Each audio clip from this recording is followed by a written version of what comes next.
Hello friend, welcome to E+E speedy classes. Friend, इस video में हम डिस्कस करेंगे यूपी मेट्रो का 2021 का क्वेश्चन पेपर, जिसमें हम डिस्कस करेंगे कुछ इम्पॉर्टेंट न्यूमेरिकल एंड क्वेश्चंस। तो चलिए फ्रेंड स्टार्ट करते हैं। तो फ्रेंड, पहला क्वेश्चन है हमारा, the peak inverse voltage rating of A half wave rectifier having a maximum value of input 100 volt is minimum. तो फ्रेंड, इसमें एक हाफ वेव रेक्टिफायर की इनपुट वोल्टेज दे रखी है Vm इक्वल टू 100 वोल्ट। तो हाफ वेव रेक्टिफायर की PIV पूछी गई है। तो PIV हाफ वेव रेक्टिफायर की होती है फ्रेंड, हाफ वेव रेक्टिफायर की जो PIV होती है वो होती है Vm।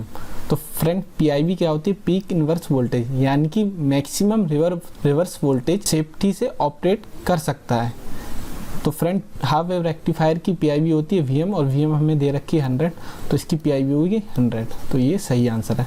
फ्रेंड, अगर फुल वेव की PIV पूछी होती है तो फुल वेव की PIV होती है 2Vm। अगर ब्रिज रेक्टिफायर की PIV पूछी गई होती है तो ब्रिज रेक्टिफायर की PIV जो होती है वो होती है Vm। तो फ्रेंड, ये काफ़ी इंपॉर्टेंट है, देख लीजिए, इसको याद कर लीजिए। फ्रेंड, देखते हैं नेक्स्ट क्वेश्चन। नेक्स्ट क्वेश्चन है क्वेश्चन नंबर 4। तो फ्रेंड, इसमें हम कुछ इंपॉर्टेंट क्वेश्चन ही देखेंगे और न्यूमेरिकल मेन फोकस जो है हमारा वो रहेगा न्यूमेरिकल पे, क्योंकि न्यूमेरिकल काफ़ी क्वेश्चन पूछे जाते हैं, छोटे छोटे न्यूमेरिकल। तो फ्रेंड, देख लेते हैं अगला न्यूमेरिकल है, which of the following is the correct formula for form factor. तो फ्रेंड, फॉर्म फैक्टर का आपको फार्मूला पूछा गया है। तो फॉर्म फैक्टर जो होता है आपका, फॉर्म फैक्टर इक्वल टू होता है RMS value upon average value. तो फ्रेंड, सही आंसर है ऑप्शन ए। अगर फ्रेंड इसमें आपको पूछा गया होता पीक फैक्टर क्या होता है, तो पीक फैक्टर होता है आपका maximum value upon RMS value. तो फ्रेंड, कभी कभी इनका मल्टीप्लिकेशन भी पूछ लिया जाता है, यानी कि form factor into peak factor का मल्टीप्लाई क्या होगा। तो फ्रेंड, इनको आप मल्टीप्लाई कर लेंगे तो आपको आंसर मिल जाएगा। फ्रेंड, देखते हैं नेक्स्ट क्वेश्चन। नेक्स्ट क्वेश्चन है क्वेश्चन नंबर 6। क्वेश्चन नंबर 6 क्या कह रहा है फ्रेंड, एक करंट करंट आपको दी हुई है IT equal to 2 + 8 sin ωt।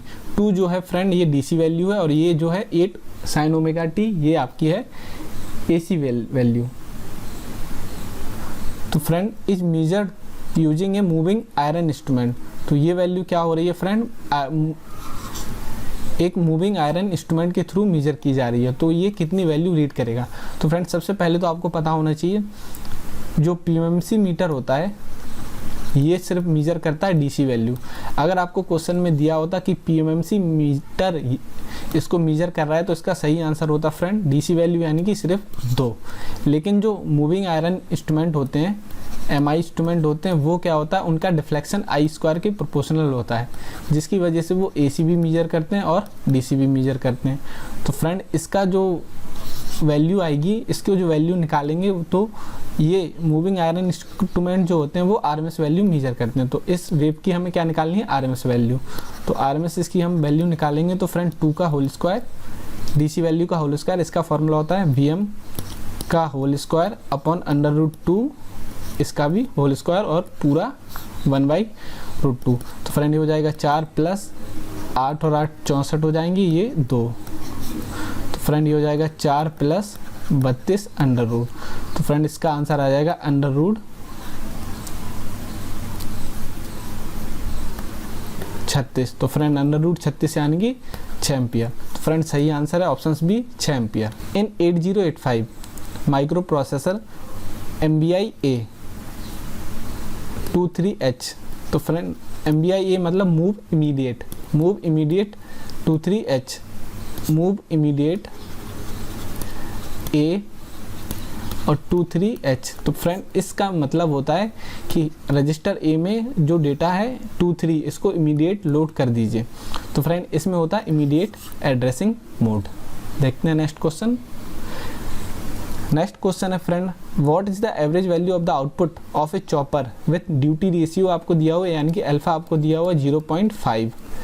Source voltage आपको दिया हुआ VS इक्वल टू आपको दिया 50। तो फ्रेंड, चॉपर की हमें पूछी गई है आउटपुट। अब इसमें हमें बताया नहीं गया है कि स्टेप अप चॉपर है या स्टेप डाउन चॉपर है। तो अगर आपको नहीं बताया गया तो आप लेंगे स्टेप डाउन चॉपर। तो फ्रेंड स्टेप डाउन चॉपर की जो आउटपुट होती है वो होती है V output equal to duty ratio यानी कि अल्फा वी एस।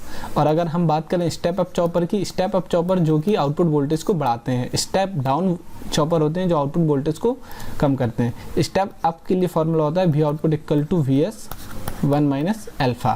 तो फ्रेंड हमें कुछ नहीं दिया हुआ है तो हम क्या करेंगे, स्टेप डाउन चॉपर लेंगे। तो वी आउटपुट इक्वल टू हो जाएगा 0.5 जो कि दिया हुआ है आपको duty cycle into V S आपको दी हुई है 50। तो फ्रेंड ये हो जाएगा 25 वोल्ट, सही आंसर। देखते हैं friend next question. Friend next question है हमारा what is the current through the LED in the following circuit assuming A voltage drop 2 volt across it. तो हम अज्यूम करेंगे फ्रेंड 2 वोल्ट का जो क्या है एलईडी में ड्रॉप हो रहा है। तो फ्रेंड हमें निकालनी है what is the current through the LED. तो करंट निकालनी है फ्रेंड, हमें कुछ नहीं करना है, हम क्या कर देंगे केवीएल लगा देंगे। केवीएल हम लगाएंगे, ये पूरा लूप एक कंप्लीट हो रहा है इस तरह से, तो हम केवीएल लगा देंगे। तो यहाँ से हम स्टार्ट करते हैं। तो सबसे पहले हमारा पोलरिटी मिली माइनस की -15 और फिर प्लस 2.2 इंटू आई और फिर प्लस यहाँ हमें 2 वोल्ट का वोल्टेज ड्रॉप दिया हुआ है, 2 वोल्ट का दिया हुआ है। तो हमें यहाँ रेजिस्टेंस की ज़रूरत नहीं है, सीधा सीधा वोल्टेज रख देंगे इक्वल टू 0। तो फ्रेंड ये हो जाएगा आपका -13 plus 2.2 into I equal to 0। तो 2.2 इंटू आई इक्वल टू 13, तो आई इक्वल टू हो जाएगा आपका 13/2.2। तो ये ऊपर जाएगा तो आई इक्वल टू हो जाएगा आपका 130/22। तो इसको हम काट देंगे तो ये 65/11। तो फ्रेंड 11 × 66, तो ये होगा 5.91 आपका सही आंसर। कुछ नहीं करना था फ्रेंड, केवीएल आपको अप्लाई करना था। केवीएल में क्या होता है फ्रेंड, एक साइड से आप चलते जाइए। देखिए पहले हम चले यहाँ तो माइनस की पोलरिटी मिली तो -15 लेंगे, फिर उसके बाद रेजिस्टेंस में प्लस की पोलरिटी मिली तो रेजिस्टेंस इंटू करंट, तभी तो वो वोल्टेज बनेगा। तो 2.2 इंटू आई और फिर प्लस हम यहाँ पे गए तो ये टर्मिनल होता है प्लस, ये माइनस, तो फिर हमें क्या मिला 2 वोल्टेज का वोल्टेज ड्रॉप इक्वल टू 0। तो फ्रेंड ये था क्वेश्चन। अब हम देखते हैं नेक्स्ट क्वेश्चन। नेक्स्ट न्यूमेरिकल है हमारा question number 18 for a 20 kVA transformer. तो एक 20 kVA का जो है हमारे पास ट्रांसफार्मर है। The iron and copper loss of the full load are. तो आयरन लॉस दिया हुआ है यानी कि PI जो आपको दिया हुआ है 300 और कॉपर लॉस आपको दिए हुए हैं 250 वाट में respectively. What is the transformer efficiency under full load at unity power factor, यानी कि cos फाई जो आपको दिया हुआ है यूनिटी दिया हुआ है, पावर फैक्टर यूनिटी। तो फ्रेंड इफिशिएंसी क्या होती है, इफिशिएंसी इक्वल टू होती है VI cos phi upon VI cos phi plus iron loss plus copper loss. तो देखिए फ्रेंड हमें ये जो दिया हुआ है 20 kV है, तो ये हमें दिया हुआ है VI, तो VI cos फाई क्या हो जाएगा, cos फाई का मल्टीप्लाई करेंगे तो ये होगा हमारा। तो इफिशिएंसी फ्रेंड हम ऐसे कैलकुलेट करेंगे, VI हमें दिया हुआ है 20 kV है तो 20 into 1000 into power factor 1 upon VI cos phi यानी कि 20 इंटू 1000 इंटू 1। kVA को हमने क्या कर लिया, VA में कन्वर्ट कर लिया, प्लस PI हमें दे रखा है 300 वाट और प्लस PC हमें दे रखा है 250 वाट। तो फ्रेंड इसको हम सॉल्व कर लेंगे इंटू 100। अगर आप इसको सॉल्व करेंगे फ्रेंड तो 97.32 ही आंसर इसका आएगा। तो फ्रेंड काफ़ी इजी क्वेश्चन था, बस कुछ नहीं करना है आपको, इफिशिएंसी का फॉर्मूला याद रखना है। N इक्वल नीटा इक्वल टू होता है यानी कि इफिशिएंसी इक्वल टू होती है VI cos phi upon VI cos phi plus P iron loss plus P copper loss. Friend अब हम देखते हैं अपना नेक्स्ट न्यूमेरिकल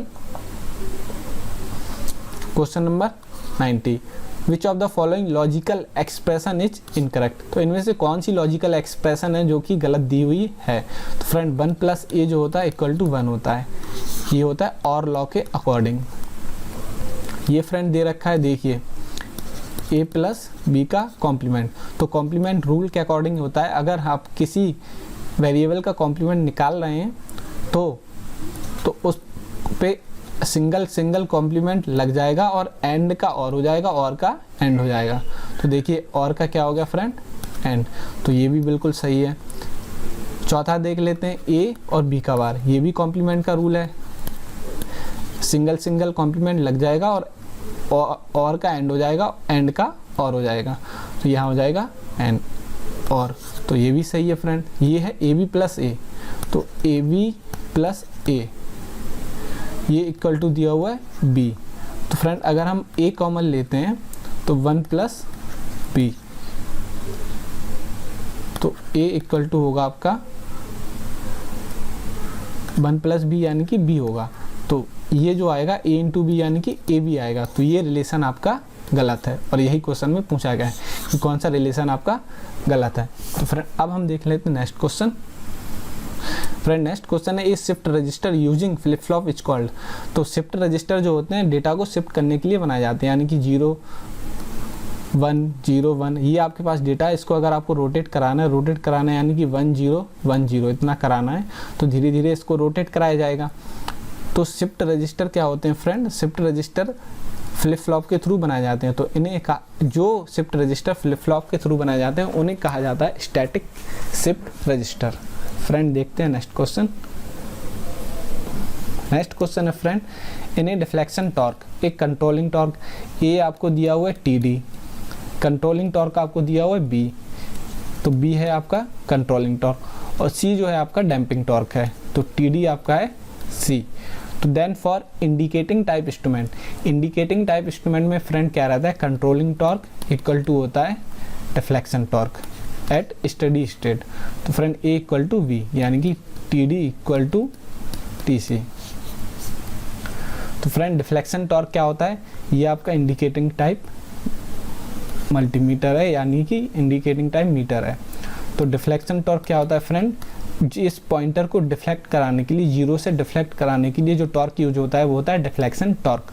और कंट्रोलिंग टॉर्क क्या होता है, कंट्रोलिंग टॉर्क कहीं ये पॉइंटर पूरा मैक्सिमम स्टेट पे ना पहुंच जाए तो इसको कंट्रोल करने के लिए हम क्या करते हैं, कंट्रोलिंग टॉर्क यूज करते हैं। और डैम्पिंग टॉर्क होता है जो इस पॉइंटर को हिलने से रोकता है, इस पॉइंटर को डैम्प करने से रोकता है। तो फ्रेंड उसके लिए कंडीशन होती है ए इक्वल टू बी। देखते हैं नेक्स्ट न्यूमेरिकल। नेक्स्ट न्यूमेरिकल है इलेक्ट्रॉनिक्स से, which of the following will be done in an 8085 microprocessor when a instruction LXI H2070H is executed. तो फ्रेंड इसमें पूछा गया है LXI H2070 इंस्ट्रक्शन के एग्जीक्यूट होने पर क्या होगा। तो फ्रेंड इसमें क्या होता है कि LXI H दे रखा है यानी कि आपको HL पेयर दे रखा है, तो फ्रेंड हायर ऑर्डर का डेटा जाएगा हायर में और लोअर ऑर्डर का डेटा जाएगा लोअर में। ये रूल होता है, हायर का डेटा हायर में, हायर रजिस्टर में, और लोअर बिट का डेटा लोअर रजिस्टर में। तो फ्रेंड H में आपका जाएगा 20, तो देखिए फ्रेंड 20 आपका लोड होगा H में और 70 आपका लोड होगा L में, लोअर रजिस्टर में। तो फ्रेंड सही आंसर है ए। देखते हैं नेक्स्ट क्वेश्चन। क्वेश्चन नंबर 28 क्या कह रहा है, the voltage and current of a single phase circuit आज are related by a pair. तो आपको फ्रेंड वोल्टेज और करंट की इक्वेशन दी हुई है दो। The power factor of is 0.8। तो पूछा गया पावर कितनी है, तो फ्रेंड आपको cos फाई दिया हुआ है, पावर फैक्टर आपको दिया हुआ है 0.8, V और I की रिलेशन दी हुई है। तो आपको क्या करना है, V और I सिंगल सिंगल निकालना है और पावर, तो फिर आपकी पावर क्या हो जाएगी, VI cos फाई। तो फ्रेंड पहली इक्वेशन है आपकी 2V plus 3I equal to 530, equation 1। दूसरी इक्वेशन है आपकी V minus I equal to 190। तो इस इक्वेशन में आप क्या करिए, 2 से मल्टीप्लाई करिए, तो 2 से मल्टीप्लाई करेंगे तो 2V minus 2I equal to 083। तो फ्रेंड क्या होगा, minus plus minus sign change हो जाएगा, तो इसको काट दीजिए, तो ये हो जाएगा आपका 5I इक्वल टू हो जाएगा आपका 019, माफ़ कीजिए 9 कैरी आएगी ना, तो 910। तो I इक्वल टू हो जाएगा 910 अपॉन 5, तो यानी कि 182। तो I इक्वल टू हो जाएगा आपका 182, तो I इक्वल टू आ गया आपका 182 एम्पियर। तो friend I equal to value रख देंगे V minus I equal to 190, इसमें आप वैल्यू पुट कर दीजिए, तो वी माइनस 182 इक्वल टू 190, तो आपका वी जो हो जाएगा, आपका वी हो जाएगा तो 2 और 98 आपके ऐड होंगे तो 7 और कैरी आई 1 और 3, तो फ्रेंड वी आपका आ गया 372 यानी कि 372 और आई आपका आ गया इतना। तो फ्रेंड पावर जो हो जाएगी आपकी, पावर जो है हो जाएगी 372 इंटू 182 इंटू 0.8। अगर आप इसका मल्टीप्लिकेशन करेंगे तो फ्रेंड आएगा 5.28 किलो वाट। तो फ्रेंड काफ़ी इजी क्वेश्चन था। अब देखते हैं अपना next question. Next friend question is which of the following has the largest number of free electron. तो फ्रेंड ये तो सभी को पता रहता है, largest number of free electron जो होते हैं वो होते हैं कंडक्टर में, लार्जेस्ट नंबर जो होते हैं कंडक्टर में। देखते हैं अगला क्वेश्चन। अगला क्वेश्चन है friend if the semiconductor x जो है 0.67 बैंड गैप है, उसके बाद सेमीकंडक्टर वाई का जो बैंड गैप है आपका 1.1 EV। तो पूछा गया है क्या कंडीशन पॉसिबल हो सकती है। तो फ्रेंड एक्स जर्मेनियम होगा, वाई सिलिकॉन होगा। फ्रेंड वाई क्या होगा, सिलिकॉन, एक्स होगा जर्मेनियम, क्योंकि ये जो आपके बैंड गैप होते हैं वो सिलिकॉन और जर्मेनियम के होते हैं। अगर आपको बैंड गैप नहीं पता तो फ्रेंड बैंड गैप क्या होते हैं, बैलेंस बैंड होता है, कंडक्शन बैंड होता है ऊपर, और बीच में होता है आपका बैंड गैप।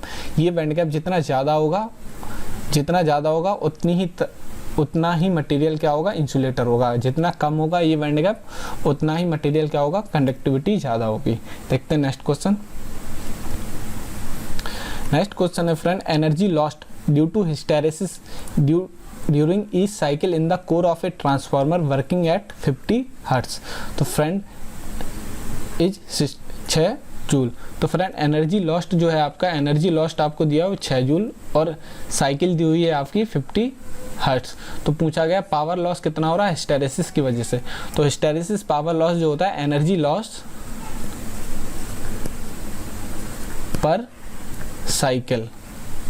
तो एनर्जी हिस्टेरेसिस लॉस जो होते हैं आपके एनर्जी लॉस पर साइकिल। तो एनर्जी दी हुई है आपको 6 जूल इंटू पर साइकिल यानी कि 50, तो ये हो जाएगा आपका 300 वाट। सही आंसर है 300 वाट। बस इसमें फ्रेंड कुछ नहीं करना था, आपको फार्मूला याद होना चाहिए एनर्जी लॉस पर साइकिल। इतने ही छोटे छोटे फार्मूला आपको याद होने चाहिए, एक नंबर आपका कंफर्म हो जाएगा।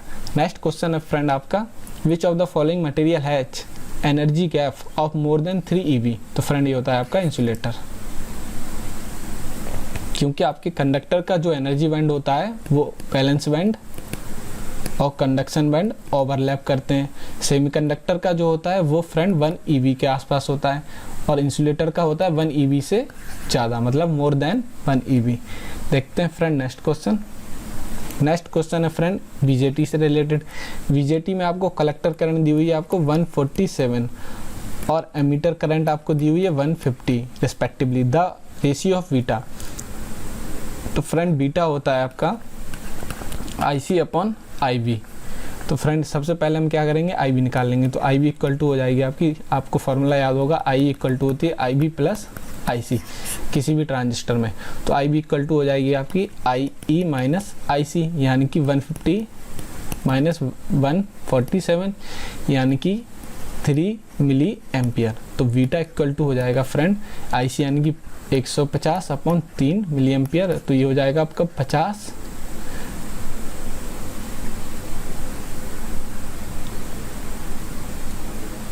IC माफ़ कीजिए, यहाँ बीटा इक्वल टू जो होगा आपका 147 यानी कि ये equal to IC upon IB क्या होगा 3। तो ये फ्रेंड आ जाएगा 49 आंसर। तो सही आंसर है 49। हमेशा याद रखिए फ्रेंड बीटा अल्फा की जो वैल्यू होती है 0 से लेके 1 यानी कि 1 से हमेशा कम आती है और बीटा की वैल्यू जो आती है वो 50 से लेके 300 तक आती है। फ्रेंड देखते हैं next question. In A common veg connection the current amplification factor दिया हुआ है आपका। कॉमन वेज कनेक्शन के लिए आपको कॉमन वेज क्या होता है, देखिए फ्रेंड कॉमन वेज के लिए जो करंट एम्पलीफिकेशन फैक्टर होता है वो होता है अल्फा।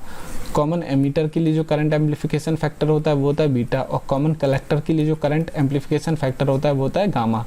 और कॉमन बेस है तो गेन है, गेन क्या होता है आउटपुट अपॉन इनपुट। तो कॉमन बेस है तो देखिए अगर फ्रेंड ये है ट्रांजिस्टर, तो अगर हम बेस को कर दें कॉमन, और ये हो जाएगा एमीटर, ये हो जाएगा कलेक्टर, ये हो जाएगा बेस, कॉमन बेस है, तो friend generally output upon input क्या होगा, तो आउटपुट क्या होगा कलेक्टर और इनपुट होगी एमीटर, तो फ्रेंड IC अपॉन IE। और बीटा क्या होगा, बीटा मतलब कॉमन एमीटर, अगर एमीटर कॉमन है तो आउटपुट क्या हो जाएगा IC और इनपुट IB। तो फ्रेंड हमें पूछा गया कॉमन बेस के लिए करंट एम्पलीफिकेशन फैक्टर यानी कि अल्फा दिया हो 0.9 इक्वल टू एमीटर करंट आपको दी हुई है 1 मिली एम्पियर, तो आपको पूछी गई है बेस करंट। तो सबसे पहले तो हम निकालेंगे कलेक्टर करंट, तो IC इक्वल टू आ जाएगा 1 इंटू 0.9, तो मतलब 0.9 मिली एम्पियर आपकी आ गई IC। तो अब हमें निकालनी है, इसको फ्रेंड ले लेते हैं यहाँ, IC जो आई हमारे पास आई 0.9 मिली एम्पियर, हमें पूछी गई है बेस करंट, तो बेस करंट इक्वल टू हो जाएगी IE माइनस IC। तो I हमें दे रखी है 1 मिली एम्पियर, तो 1 माइनस 0.9 यानी कि 0.1 मिली एम्पियर। तो फ्रेंड्स ऑप्शंस भी सही आंसर है। देखते हैं नेक्स्ट क्वेश्चन।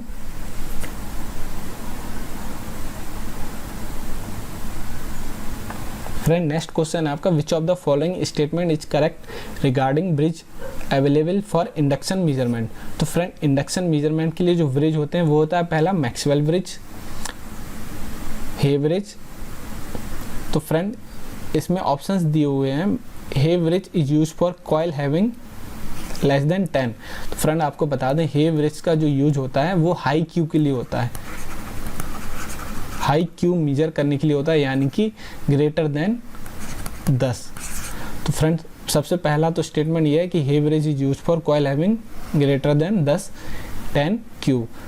और मैक्सवेल ब्रिज का जो यूज होता है, मैक्सवेल ब्रिज का यूज होता है आपके मीडियम क्यू के लिए, मीडियम क्यू यानी कि 1 से लेके 10, 1 से ज़्यादा और 10 से कम। तो फ्रेंड ये क्वेश्चन जनरली बार बार पूछा जा चुका है।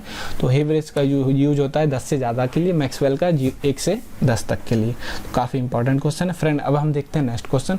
नेक्स्ट क्वेश्चन है आपका ओपैम्प से रिलेटेड। तो फ्रेंड ओपैम्प से रिलेटेड क्वेश्चन है। तो ओपैम्प ये होता है जिसका एक टर्मिनल होता है, दो टर्मिनल होते हैं, एक होता है इन्वर्टिंग, एक होता है नॉन इन्वर्टिंग, एक होता है आउटपुट। अगर इसमें आप फीडबैक लगाना चाहें तो वो भी लगा सकते हैं।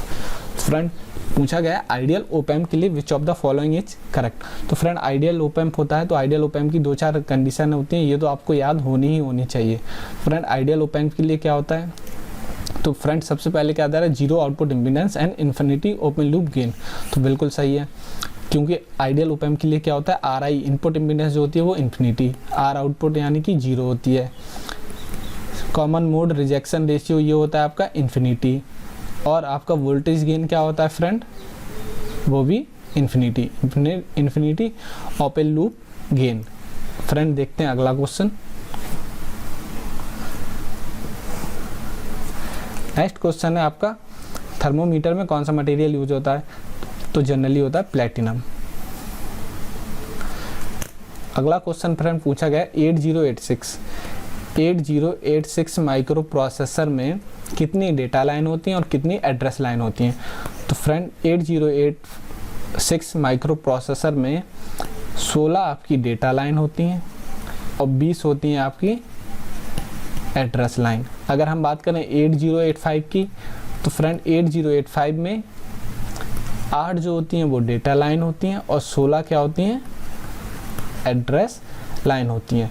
इसीलिए फ्रेंड इसको बोला जाता है 16 बिट माइक्रो प्रोसेसर और 8085 को बोला जाता है 8 बिट माइक्रो प्रोसेसर। देखते हैं फ्रेंड नेक्स्ट क्वेश्चन।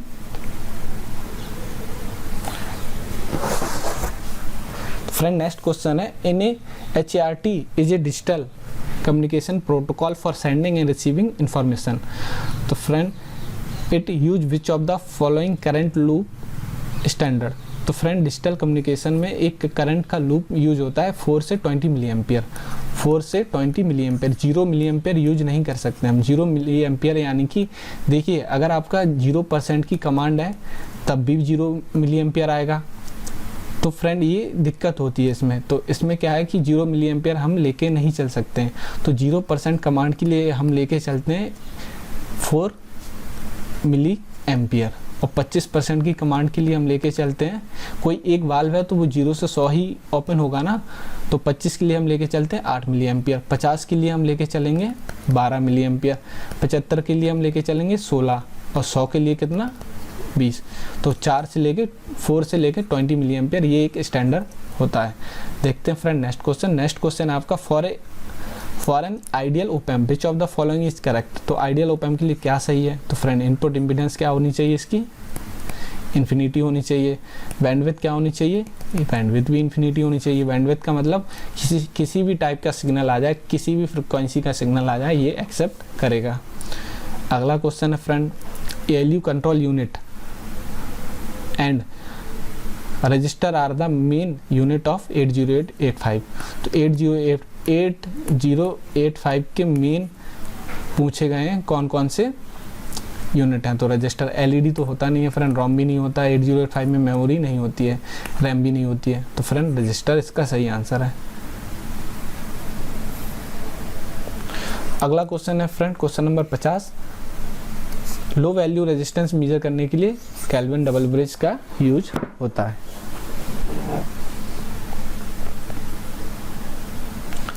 अगला क्वेश्चन फ्रेंड पूछा गया है the Fermi level of A intrinsic semiconductor lies. तो फ्रेंड इंट्रिंसिक सेमीकंडक्टर का फर्मी लेवल कहाँ रहता है। तो फ्रेंड अगर ये वैलेंस बैंड है और ये कंडक्शन बैंड है तो इसका फर्मी लेवल होता है मिडिल में, बिल्कुल बीच में, मतलब 50%। तो Midway in the forbidden gap, तो इस पूरी बैंड को बोला जाता है फॉरबिडन बैंड। देखते हैं friend next question. Next question है friend Gray code of a decimal number 5। तो फ्रेंड 5 का आपको ग्रे कोड पूछा गया है। तो 5 का जो ग्रे कोड होता है, देखिए 5 को तो सबसे पहले आप डिजिटल में कन्वर्ट करिए, यानी कि 8421 से अब अगर आप कन्वर्ट करेंगे तो 0101, तो ये तो हो गया इसका बाइनरी कोड। तो फ्रेंड यहाँ हम लिख लेते हैं बाइनरी कोड, तो 0101। इसके बाद हमें निकालना है इसका ग्रे कोड। तो फ्रेंड ग्रे कोड निकालने के लिए क्या करते हैं, 0 का 0 लिख देंगे और 0 और 1 को ऐड कर देंगे, 01 और कैरी छोड़ देंगे अगर कोई आती है तो, और 1 और 0 अब नेक्स्ट डिजिट को ऐड करेंगे 1 और 0 1, तो इसका ग्रे कोड हो जाएगा 011। तो 011 कुछ नहीं करना है फ्रेंड आपको, देखिए 4 डिजिट है आपकी 0101, तो पहली डिजिट आपको ऐसे ही लिख लेनी है, दूसरी डिजिट लिखने के लिए आपको पहली को दूसरी से जोड़ना पड़ेगा। तो 0 तो हम ऐसे ही लिख लिए, 0 में 1 जोड़ेंगे 1 में अगली डिजिट लिखने के लिए फिर इन दोनों को जोड़ना पड़ेगा, 1 अगली के लिए इन दोनों को 1, तो ये हो गया सही आंसर। देखते हैं नेक्स्ट क्वेश्चन। अगला क्वेश्चन है friend question number 58। A consumer have 5 lamps of 40 watt each and 2 fan of 300 watt each. On an average he uses the appliances for 5 hours in a day. तो 5 घंटे वो appliances use करता है। Find the energy consumption for the month मतलब 30 दिन के लिए हमें निकालना है। तो फ्रेंड एक कंज्यूमर के पास कितनी लैम्प है, तो सबसे पहले हम पूरा एनर्जी निकाल लेते हैं, यानी कि जो यूज कर रहा है वॉटेज वो निकाल लेते हैं। तो 5 लैम्प हैं, तो 5 लैम्प है 40 वाट की, तो टोटल वाट हम निकाल रहे हैं यहाँ पे 5 × 40 प्लस 2 फैन है, 2 फैन यानी कि 2 × 300 वाट के। तो यहाँ पे एनर्जी हमारी कितनी आ गई, 5 चौक 20 और 600, तो 200 प्लस 600 यानी कि हमारी एनर्जी जो आ गई है वॉटेज वो 800 वाट आ गया टोटल वाट, और डेली वो 5 घंटे यूज़ कर रहा है। तो फ्रेंड कुछ नहीं करिए आप, 800 टोटल जो एनर्जी होगी आपकी 800 इंटू टाइम, देखिए P × T E बराबर क्या होता है, P × T, तो P हो गया 800 और T कितना हो जाएगा आपका डेली 5 घंटे और 30 दिन तक, पूरे 1 मंथ के लिए निकालना है ना आपको, तो 30 दिन तक। तो फ्रेंड अब इसका आप मल्टीप्लाई कर दीजिए, 5 × 8 = 40 यानी कि ये 4000 × 30, तो 30 × 12 यहाँ की 12 और 1 2 3 4 0, तो ये आपका हो जाएगा 120 किलोवाट आवर। तो 120 किलोवाट आवर सही आंसर। देखिए फॉर्मूला फ्रेंड आपको याद होना चाहिए, उसके बाद आपका आंसर इजीली आ जाएगा। Which of the following device is called as voltage variable capacitor. तो फ्रेंड वैरेक्टर डायोड को हम जनरली बोलते हैं वोल्टेज वेरिएबल कैपेसिटर, ये इसका सिंबल होता है वैरेक्टर डायोड का। तो इसे क्यों बोला जाता है, क्योंकि फ्रेंड इसका जो कैपेसिटेंस है, इसकी जो कैपेसिटेंस है वो रिवर्स वोल्टेज पे डिपेंड करती है। रिवर्स वाइज डायोड है, ये जनरली रिवर्स वाइज में ऑपरेट होते हैं। For a contactless body temperature measurement advance thermometer are use. तो जो आजकल कॉन्टैक्टलेस बॉडी टेम्परेचर मेजरमेंट आ रहे हैं, आपने देखा होगा कोरोना जब से स्टार्ट हुआ है तब से ये स्टार्ट हो गए हैं। तो इनमें होता है इंफ्रारेड रेडिएशन जिसके थ्रू मेजर किया जाता है। नेक्स्ट क्वेश्चन है friend, in which of the following configuration is also called as emitter follower. तो फ्रेंड ये तो बहुत फेमस क्वेश्चन है। एमीटर फॉलोवर जो होती है वो कॉमन कलेक्टर कॉन्फ़िगरेशन होती है। एमीटर फॉलोवर का क्या होता है फ्रेंड, वोल्टेज गेन जो होता है आपका, वोल्टेज गेन क्या होता है 1 होता है। इनपुट इम्पीडेंस हाई होती है, आउटपुट इम्पीडेंस लो होती है।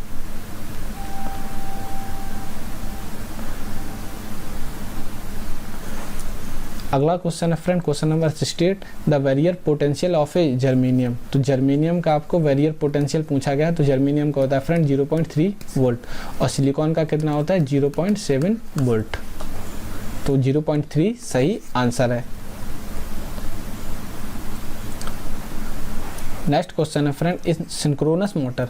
तो देखिए synchronous motor is set to be, options दिया हुआ है, एंड ड्रॉ ऑप्शंस दिया हुआ है, current when the voltage is less than the back EMF. तो फ्रेंड जब सिंक्रोनस मोटर ओवर एक्साइटेड होती है तो लीडिंग में क्या होती है फ्रेंड ओवर एक्साइटेड और लैगिंग में अंडर एक्साइटेड। तो फ्रेंड क्वेश्चन आंसर नंबर 3 सही है। देखते हैं friend next question, in A asynchronous counter using D flip flop, using D flip flop which of the following is true. तो friend asynchronous counter क्या होते हैं, काउंटर क्या होते हैं, फ्लिप फ्लॉप का कॉम्बिनेशन होता है जिन्हें बाइनरी बिट काउंट करने के लिए यूज किया जाता है। तो असिंक्रोनस काउंटर में क्या होता है, output of one flip flop is given as the clock of next flip flop. तो पहली फ्लिप फ्लॉप की आउटपुट दूसरे की क्लॉक में काम करती है और दूसरे की आउटपुट तीसरे की क्लॉक में काम करती है और पहली को हम क्या करते हैं क्लॉक देते हैं। और फ्रेंड सिंक्रोनस काउंटर क्या होते हैं, उनमें सभी को हमें क्लॉक देना होता है।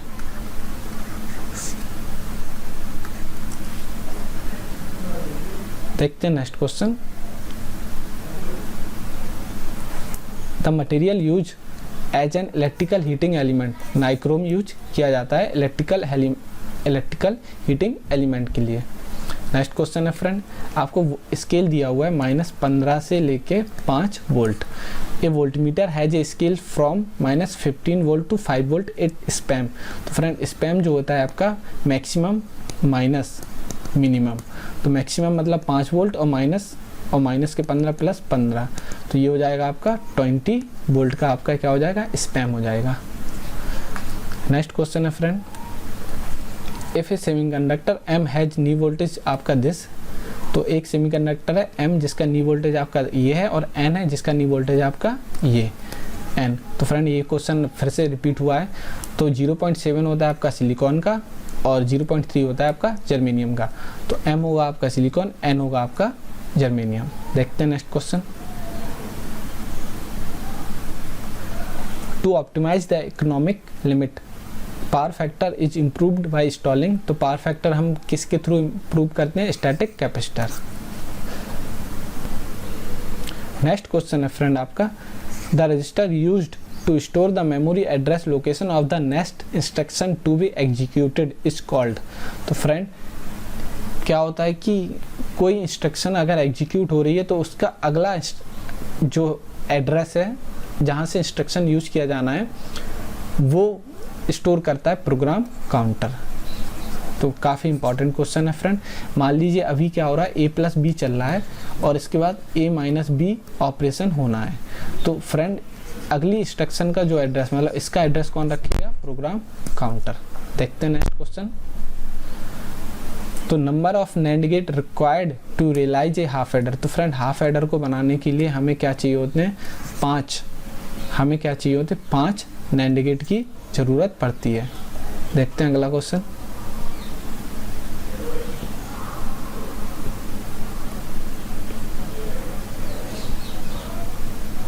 अगला क्वेश्चन है फ्रेंड, काफ़ी इंपॉर्टेंट क्वेश्चन है। 2 coil with coefficient of coupling 0.5, तो के की वैल्यू दी हुई है हमें 0.5। Between them are connected in series so as to magnetize the same direction and in the opposite direction, तो सेम डायरेक्शन में और अपोजिट डायरेक्शन में। The corresponding value of total inductance is this and this respectively, यानी कि 2 coil हैं, आपको एक बार series में कनेक्ट कर रहे हैं मतलब सेम डायरेक्शन में, और एक बार हम कर रहे हैं अलग अलग डायरेक्शन में, यानी कि ये पोलरिटी क्या होगी, डिफरेंट होगी। तो इनका जो इंडक्टेंस निकल के आ रहा है वो आपको रिस्पेक्टिवली दिया है 0.7 और 1.9, और म्यूचुअल आपको दिया हुआ है ये, यानी कि आपको कोफिशिएंट ऑफ कपलिंग 0.5 दिया हुआ है। Identify the self inductance of the 2 coil, तो 2 कॉइल के लिए सेल्फ इंडक्टेंस आपको निकालना है। तो फ्रेंड देखिए, पहली जो कंडीशन दी हुई है, जब हम सीरीज में जोड़ते हैं तो उसके लिए इंडक्टेंस आपको 1.5 दिया हुआ, तो यानी कि पहली इक्वेशन जो बनेगी हमारी L1 + L2 + 2m, देखिए जब पोलरिटी सेम होती है तो प्लस आता है, इक्वल टू दिया हुआ है आपको 1.9, इक्वेशन 1। दूसरी इक्वेशन हम बनाएंगे इससे, तो इसमें क्या दिया हुआ है फ्रेंड, L1 + L2 - 2m, क्योंकि पोलरिटी इसमें डिफरेंट है तो माइनस आएगा 0.7। तो इन दोनों को हम सॉल्व कर लेंगे। 2m से देखिए 2m कट जाएगा, तो 2L1 + 2L2 इक्वल टू आ जाएगा आपका 16.2, तो L1 + L2 इक्वल टू आ जाएगा 1.3। तो फ्रेंड देखिए L1 + L2 आपका आ गया 1.3। देखिए अब देखिए आपको ऐसा कोई डेटा तो दिया नहीं है जिससे हम L1 और L2 अलग अलग निकाल सकते हैं, तो अब आप सोच रहे हैं L1 और L2 अलग अलग कैसे निकालेंगे, लेकिन हमें L1 और L2 अलग अलग निकालने की ज़रूरत है भी नहीं। देखिए अगर हम 0.6 और 0.5 को जोड़ेंगे तो क्या हमारा 1.3 आ रहा है, नहीं 1.1। 0.5 और 0.9 को जोड़ेंगे तो 1.4, तब भी हमारा मैच नहीं कर रहा है। तो 0.9 और 0.4 को जोड़ेंगे तब हमारा 1.3 आएगा, तो सही ऑप्शन है ये। इन दोनों को आप जोड़ के देख लीजिए, 1.3 आना चाहिए, तो सही ऑप्शन है ये। देखते हैं नेक्स्ट क्वेश्चन। नेक्स्ट क्वेश्चन है, in a circuit at a node 3 branch meet, एक सर्किट है जिस पे 3 ब्रांच हमारी मिल रही हैं। To node, the node has an incoming current, एक नोड में इनकमिंग करंट है 2 एम्पियर की, एंड एन आउटगोइंग करंट है हमारी 3 एम्पियर की। From 2 branches the third branch will be, तो तीसरी ब्रांच हमारी बतानी है आपको। तो सबसे पहले तो फ्रेंड क्या होता है, देखिए आने वाली करंट और जाने वाली करंट बराबर होती हैं, यानी कि 2 = 3, यानी कि 3 = 2, तो प्लस यहाँ पे जो तीसरी करंट होगी वो हमेशा इनकमिंग ही होगी, क्योंकि यहाँ पे कम है। तो अब देखिए क्या होगा, इनकमिंग करंट ऑफ 5 एम्पियर, तो देखिए इनकमिंग अगर 5 हम इनकमिंग कर देंगे तो 5 और 2 7, तो क्या ये 3 से मैच कर रही है, नहीं। आउटगोइंग करंट ऑफ 5 एम्पियर, तो आउटगोइंग अगर हम 5 कर देंगे तो 5 और आउटगोइंग 3 के साथ ऐड हो जाएगी, तो 2 के बराबर होनी चाहिए, तो ये भी नहीं है। Outgoing current of 1 ampere -1 ampere, तो देखिए आउटगोइंग अगर हम -1 करते हैं तो इनकमिंग बराबर 2 और आउटगोइंग 3 -1, तो 2 = 2, तो फ्रेंड आउटगोइंग क्या होगी, -1 एम्पियर। तो सही आंसर इसका -1 एम्पियर आउटगोइंग। तो फ्रेंड ये था हमारा आज का एनालिसिस। अगर आपको वीडियो अच्छा लगा हो तो लाइक करिए। फ्रेंड ऐसे ही छोटे छोटे फॉर्मूले बेस आपके क्वेश्चन पूछे जाते हैं जो कि काफ़ी इंपॉर्टेंट होते हैं और काफ़ी स्टूडेंट इसमें मिस्टेक करते हैं। तो फ्रेंड अगर आप इसी तरह का एनालिसिस और चाहते हैं तो हमारे वीडियो को लाइक करिए, हमारे चैनल को सब्सक्राइब करिए। धन्यवाद, थैंक यू।